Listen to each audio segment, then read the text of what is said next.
So I did an overview on the Polaris P22 bearing delete kit. Here are the parts again. I'm going to do a time lapse. Here I'm taking apart the clutch, pulling the bearing out. And the biggest part of this project is knocking out the stock bushing.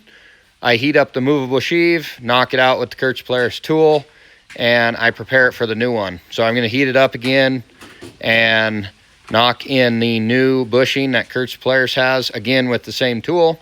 Now I can put the clutch together with the Polaris sleeve and get it all together, put in the stem, and it's installed. So I got the Polaris P22 bearing delete kit installed, as you saw in the video. Pretty simple process, a little bit of heat, it goes really smooth.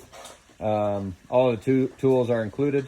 I did want to do a little bit of explanation on belt to sheave clearance. I got this set up on the bench. You can check it on a sled with the spring in. Couple ways to do this, but I have this set up on the bench, and I'm pulling a brand new belt around the new Polaris sleeve and got it zeroed out where the sheave is up against the belt. And I can check belt to sheave simply by, this is just where the sheave comes into contact with the belt. And if I move up the sheave, I've got about 26 thousandths of clearance. So if I wanted to, I could take that clutch back apart, machine the sleeve down about 6 thousandths, and that will get me right in the 20 range.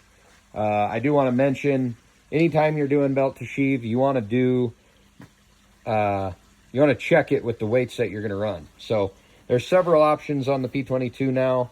We've got the Bikeman Spider weights, the SLP Magnum Force. These are the turbo weight, the Boondocker Talon weight, as well as the EPI Belly Buster weight. So lots of different clutch options for the P22. There's also some cool secondary clutching options. You know, for example, these come with the Carl's kit that have a tri-roller torsion spring setup. I'm excited to try that. I've also been working with Tony at TRS Performance. We're going to come up with a P22 and setup with secondary, possibly some weights. So really excited to try that, but we're about ready to get this dialed in and on the snow.